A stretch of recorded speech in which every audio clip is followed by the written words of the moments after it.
وفي توتر وفي حاجات غريبه بتحصل. وفي الوقت دوت شموا ريحه كريهه موجوده يعني في العقار او في الشقه ديت، وكمان في غرفه مقفوله. لما طلبوا منه ان هو يفتحها قال لهم ان المفتاح ضايع ومش معايا، فكسروا الغرفه ديت، لقوا ان البلاط بتاعت الارضيه ديت متشال وان في حفر موجود.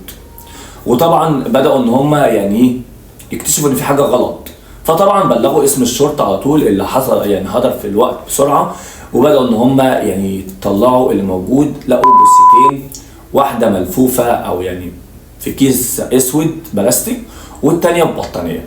طبعا تم القبض عليه هو واللي كانوا معاه، واعترافاته لحد دلوقتي المبدئيه هو بيقول ان الاولى ديت اللي قتلها المفروض ان هي زوجته عرفيا، كان متجوزها في 2023 وبسبب خلاف ما بينهم قتلها.